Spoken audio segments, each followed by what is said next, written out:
Hey guys, Anthony here.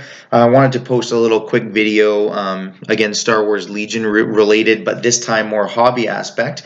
A lot of people, which has been really cool, is a lot of people on the Star Wars Global Facebook group, as well as the Outrider Legion podcast. You know, they've talked about these really cool Crait bases, like the planet Crait from the Last Jedi film, as well as the Crait themed board and how cool that was and how much the people were liking that.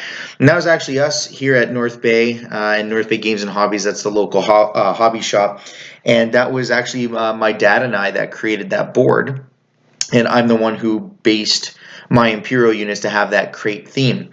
So I know a lot of people have been enjoying the pictures that were posted of both the board and the units, and I've had a few people now who either have seen it or haven't seen it and said, you know, how do I do that? How do I get that Crait base on my guys? And you know, some people even said, well, I hope that, you know, this Anthony guy will post a bit of a tutorial. So that's what I want to do very quickly. I'll do a disclaimer right now. I'm not going to be like actually showing you, okay, step one, here's what step one looks like when it's done, and yada yada yada, just because I didn't have any guys on deck that were ready for basing and that I was going to do that with, and I wanted to get some content on this out sooner rather than later. So what I'll do is I'll show you a finished base on one of my stormtroopers, and then I'll explain to you how I did that, and I'll even show you the particular items that I used to do it.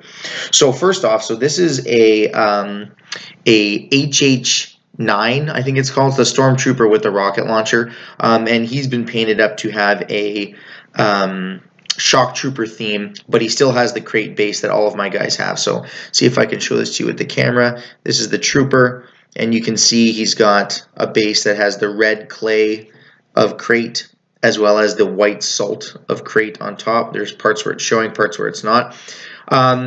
So here's how I did this. Step one is on your naked base that has nothing on it, you're going to put the Citadel texture paint Martian iron crust. Okay, and this is what it looks like.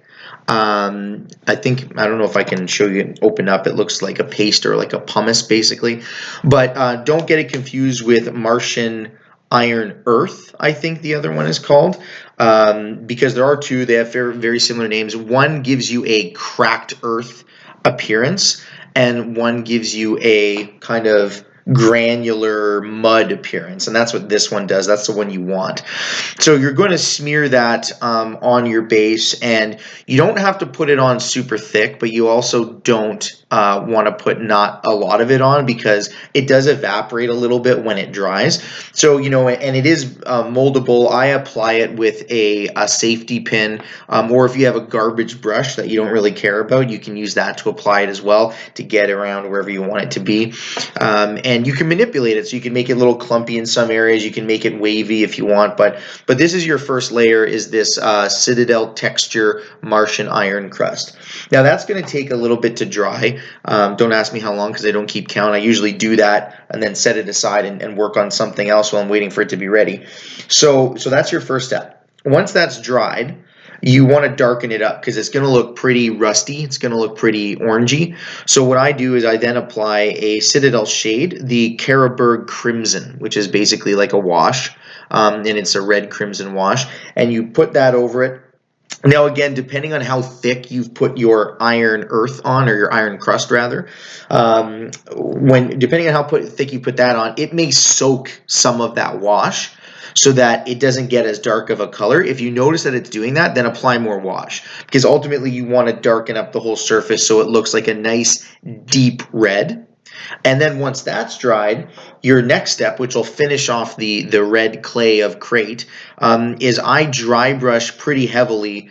You might say I wet brush, dry brush on a Citadel layer, the Evil Sun's Scarlet, which realistically is just a bright red. You can use whatever kind of bright red you want, because you'll notice, as I'm sure you have, like watching The Last Jedi, the red that comes up is very it's like a blood red. It's very red. It's almost like my sweater here. It's very very red. So if you just leave it with the crust and the wash, it's going to look too dark. It's not going to look right. Once you hit it with a heavy kind of dry brush, wet brush of this this bright red, that's when you'll get the kind of finished product of what underneath the salt is going to look like in any area where you choose it to show. So then comes the idea of putting the salt on. So there's only two things you need for that, but there's a specific process that you're going to do. Get yourself any kind of white glue. I'm using Elmer's Tacky Glue. I don't know if you can read that there, but it's just a white glue. It dries clear, obviously, which is nice, and that's what you're looking for. It's not going to damage your model or the red base you've already put on if it gets on it. So no big deal there. So use white glue, and you're also going to use basically like a snow flock. So this is, like you can see, this is the snow flock that I'm using. It's just generic hobby snow flock. And the reason I have the great big bottle of it, or the great big tube of it there, is because we needed it for the Crait board as well. So even buying this though, I've done all my units and a 3x3 board, and I still have some left, so that's pretty good. So now here's the thing, is a lot of times if you were to look up how do I apply snow flock, what they're going to tell you to do is mix it in with your white glue and apply it. And yeah, that works great if you're going for a snow effect, because what it'll look like is clumped snow or kind of wet snow or whatever when it's all dried. Now that's fine if you're going for a snow effect, but we want salt. We want a coarse looking application of this snow flock so that it looks like that granular salt. So what I found to be the most successful thing is take some of the white glue and just put it on your hobby surface or whatever you're using, your palette, whatever. And then again, using an instrument like a garbage brush or a toothpick or a safety pin, whatever, apply it to the areas of your base where you want there to be salt. And what you have to remember here is that the pieces you leave blank should be pieces where either it just looks cool to show off the red earth underneath, or you might try and leave footprints in the salt based on where guys have run or where they've slid their legs, whatever. So you see on mine here, I've got around where his feet are and where his knee is. That's where I'm leaving some red showing.